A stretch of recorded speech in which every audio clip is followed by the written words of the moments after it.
Welcome to another episode of Top Shelf Talks. This is the first of 2026.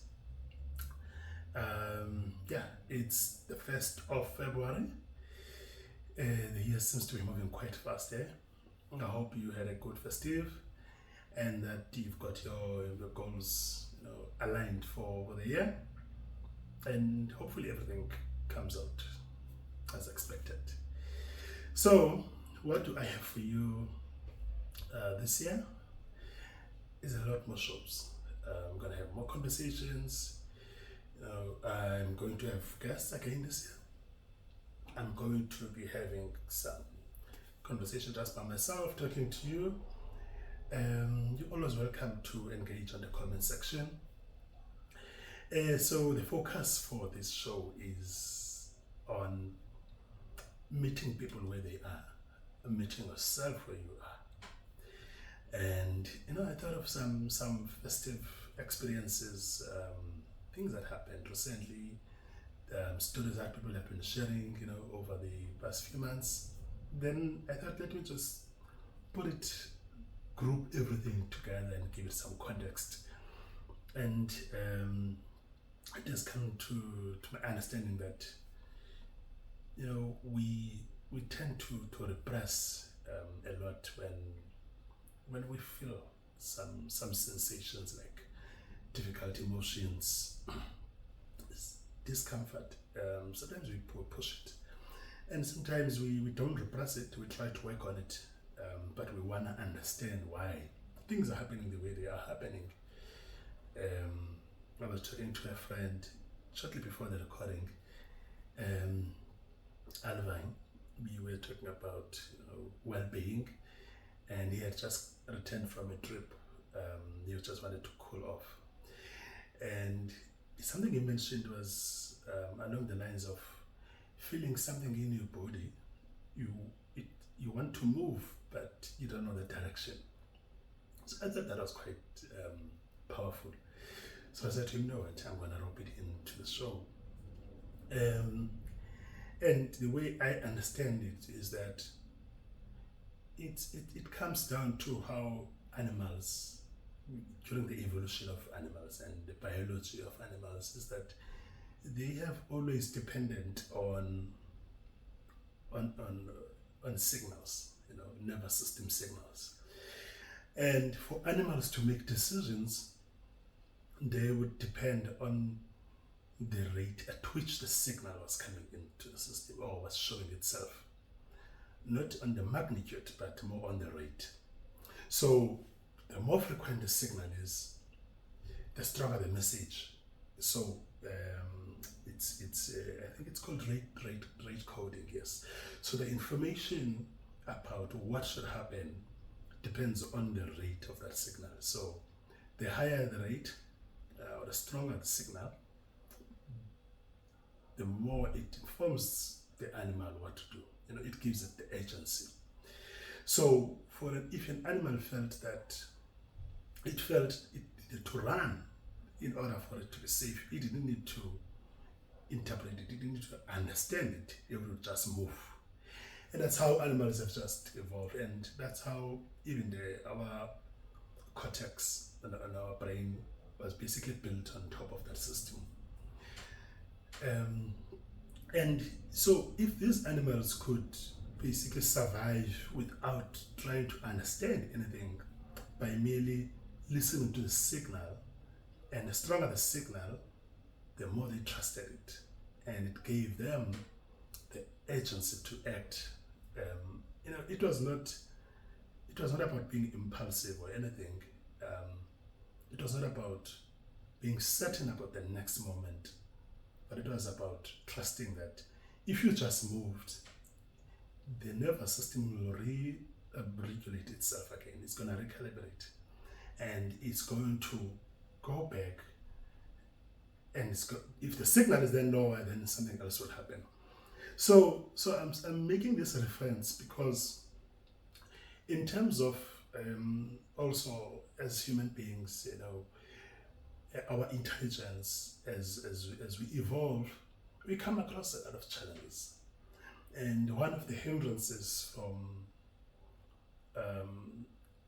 liberation is that we want to know, we want to control the odds, we want to know what will happen next, we want certainty.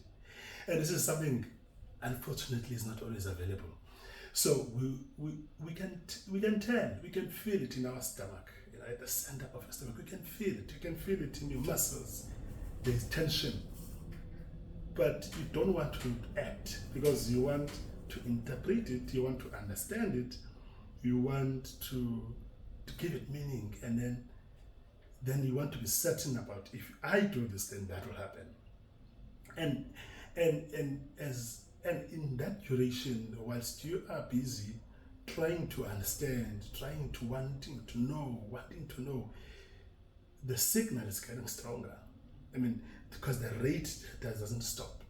The body can tell that there is a signal, but you're just ignoring it because you want to understand, so that you can interpret it, so that you can act logically. And this is how then prolonged stress happens. That's how we end up with chronic stress, and suddenly our body collapses. We get fatigue because of this tension that was never released. So then this wanting to control, wanting to know, gets in the way of progress. I think the alternative to that is to just make a movement. Just move without knowing what will happen next, without certainty. Just make a step. I mean, this, I think, can apply to a lot of aspects of life. Being an entrepreneur, for example, people who are entrepreneurs would know nothing is certain. You just have to get started. Yes, you can do your calculated moves, but at some point you have to get started. No matter how much you try to control and be certain and be safe about it, at some point you're gonna have to do something. So to back to that point of feeling something in your body, it's meeting yourself where you are.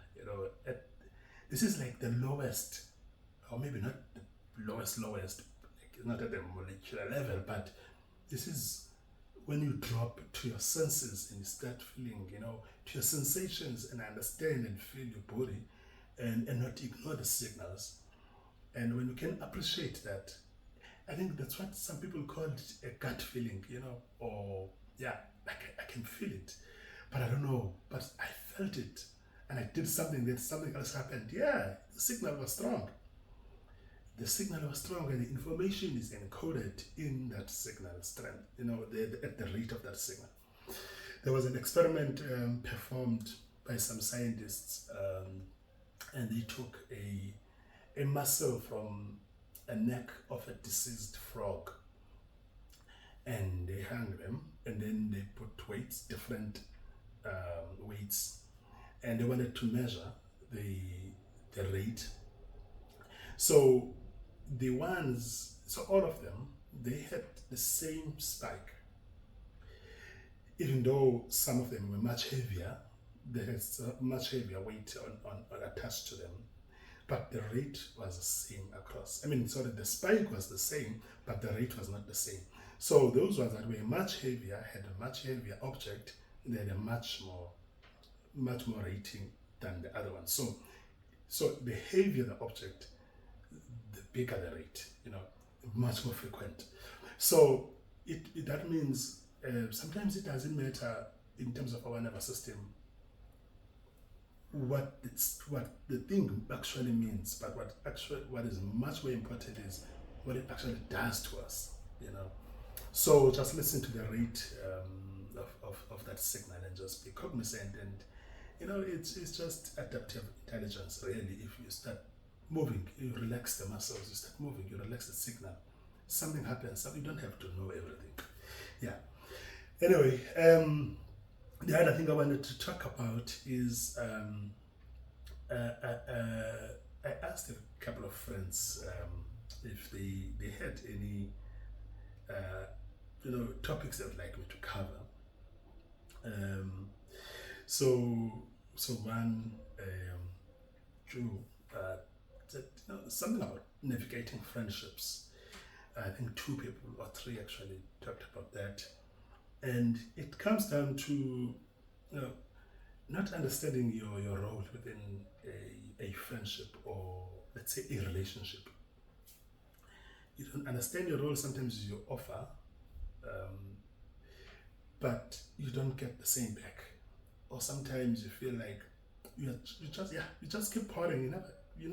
It's never uh, given back to you. You are always the giver. And the other person said that sometimes you don't know the boundary when to confront maybe a person. And I said, my understanding is that there are different types of relationships. There are people you are friends with and you have a common understanding that you are both friends, and you establish some common, ways of handling your relationship, or keeping it together. And there are people where you make the assumption that they are friends, or they make the assumption that you're the friend, and then you have these unmet expectations at the end of the day. And I wrote about this. You can check my blog. I will leave the link. Actually, it's on the bio of this episode as well as the blog. It's on self-awareness. That's the title of that blog, where I break it down how I understand friendships or relationships. And my idea around all of this is that it comes down to self-awareness. And when people come to you and they want to vent, back to the topic, the theme for the show, meeting people where they are, just try to understand. When you are confused, try to understand what they are looking for. If someone just wants, most people, most times, most people, all they want to do or wishing for is to be heard.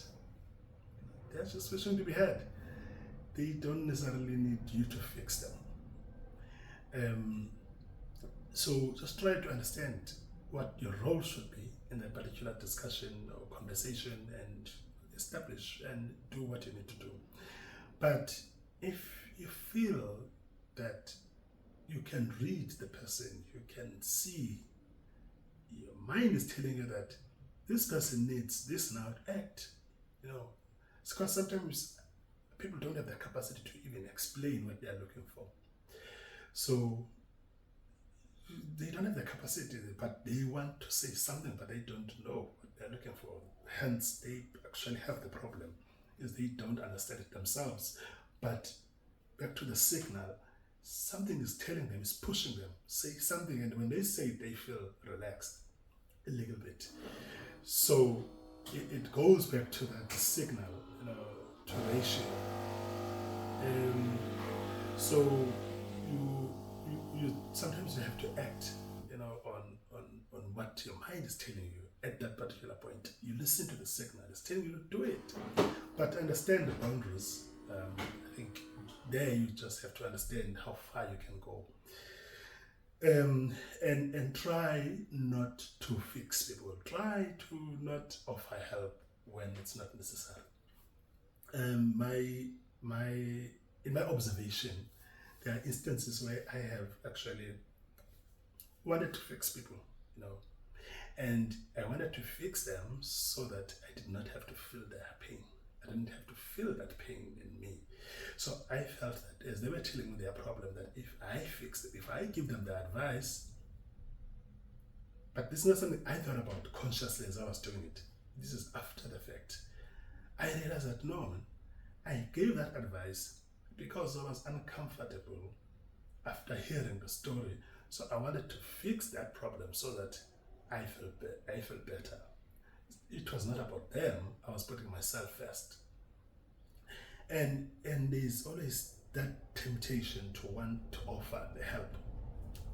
But then it's not easy to see that the offer in itself is not about that person, it's about you. You are putting yourself first. You want to fix them so that you feel better about that.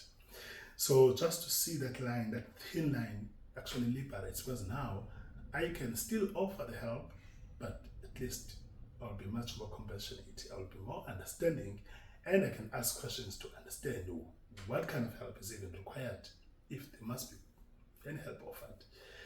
And we can that way meet people where they are. Sometimes people just want to be heard. So meet them right there where they are. We don't need to change them. Just meet people. And just meet yourself as well, where you are, in terms of listening to your bodily sensations.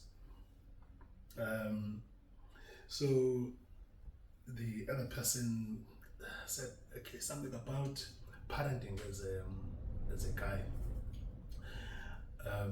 like just to reflect on parenting. So children, in my experience, behavior is learned, right? So that's one thing. So we condition them. And I'm saying this maybe in a more generalized sense, but I also condition my children. So based on the environment. And because of the conditioning, to me, they tend to be, fearless, especially when they're still little. They don't have the fear of falling. They just do stuff and they see it after the fact. They just do stuff and they see it. And then as they grow up, then they start understanding the world differently, and now they've got much more information and they want to control their behavior. And I have learned like how impatient actually I am just by raising. I am actually impatient than I ever thought. And it just comes out naturally because I just watch and I'm like, why are you doing it this way? And sometimes I get angry. I'm like, I want you to get it right.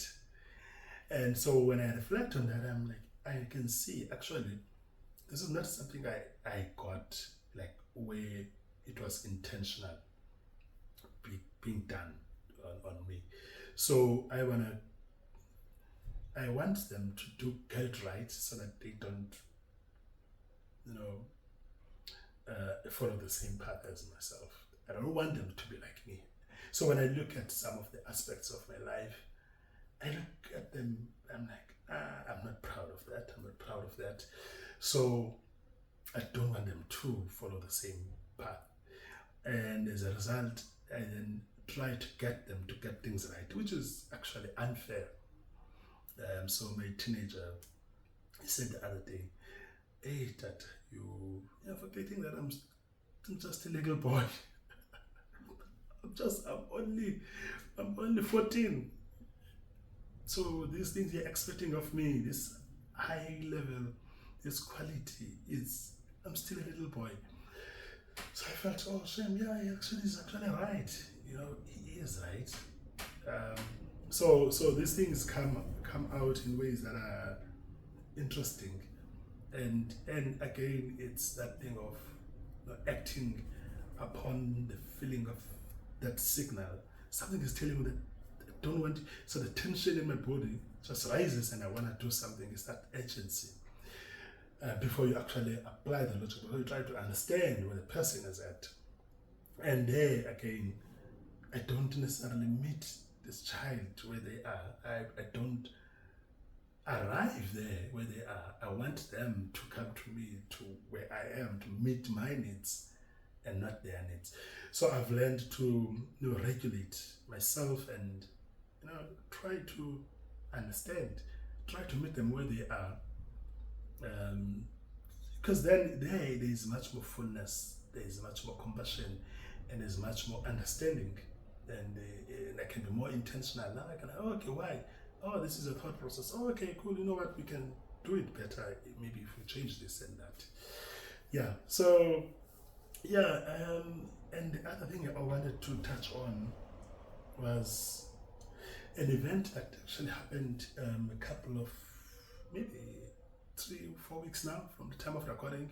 So for people who are not watching this from South Africa, so we had an accident where children, a children's transport was involved in a car accident, and all those children passed away. May their souls rest in peace. And not really talking about this to open those wounds again of those people who were directly affected, who are still affected by the loss of their loved ones. My intention is not to touch the wounds again or open them. I'm coming from the point of reflecting on it. Hence, I intentionally wanted to only talk about this much later, relative to when it happened, and not because I think people feel differently. There are parents who will never ever sleep the same again because they've lost their children. So yeah, my sincere apologies to the families and everyone who was affected, respectively. Yeah. So, but what I wanted to mention around that is I came across comments about other parents related to me, people making a reference to that accident, saying, why would anyone put their child onto a transport that is overcrowded already? Why would you put your children to a transport that you see is not roadworthy? So not necessarily about that, but making a reference to that and trying to make people feel, do things differently. So I said, and I thought to myself, why are we arguing about this? Why are we putting logic around this? Because before there is logic, there is a life lost. Before there are policies about roadworthy and that, there is grief. So those things to become first. So why can't we meet people where they are? Why can't we meet these people where they are? Whoever in your eyes was putting their child to a transport that's overcrowded, why don't you meet them where they are? Why don't you try to understand what are the circumstances, the conditions causing people to act the way they act? No parent would put their child at a risk, intentionally. No. In that context, they are doing it because they want the best for their children. They are doing it for that reason. That I can bet on. They want the best for their children. That's my view. It's not necessarily a fact. So, if we can understand where people are, where people come from, then we meet them where they are instead of blaming them, making them feel or seem some type of way. We can instead, as an alternative, meet them where they are, understand the circumstances that cause them to act the way they do. Because people act based on conditions, like I mentioned earlier, the conditions sometimes are the signals, and the conditions sometimes is because there are no schools in the area that can offer the same service you're looking for. So then you have to transport. But then in that, then there is no other alternative transport to offer the service to take. These people's there. So all you have is what's available. And you have to, or sometimes because the transports are there, but you can't afford. And that is another economical, circumstance. You can't. So it's better to put them in the same. And also, even there, we also tend to remember what happened last. It's like if you go to a holiday and you spend 2 nights, beautiful, but the third night gets spoiled because something happens. Our brains tend to remember the last that happened. We will say the holiday wasn't great because something happened. You forget about the first 2 nights when nothing bad happened. So, I mean, even if you look at these kind of incidents, if you look at the statistics, how many times does such an incident actually occur? So out of 10 times, how many times it has happened? And we can look at those and understand that after news go viral on the social media and the mainstream media, few weeks, months later, nobody talks about it. Nobody gives attention again to all the things that mattered at the time they wanted to win, the argument or whatever. And then things stay the same again. But my point is to just encourage people to try to meet people where they are and not try to just change things or try to fix people so that we can feel better about our discomfort. But sometimes you have to ask yourself the question, what is my contribution towards the improvement of the system that I'm looking for? What am I doing in a broader perspective? What am I doing at a micro level? What am I doing to make things better? Rather than what views do I have that are better than everybody else's? So the other topic people encourage me to talk about is around men's mental health, which is a big problem. But I won't dive into that on this show, but it's something that we'll talk about it in the near future. But even there, around men's mental health, before it's men's mental health, it's just well-being, right? And then we start narrowing it down to a specific gender, to mental health. And it also boils down to, so if we ask ourselves, instead of saying men are better or men are bad, if we ask ourselves, you ask yourself, do I meet people where they are? When I am talking to a male, am I meeting this person where he is?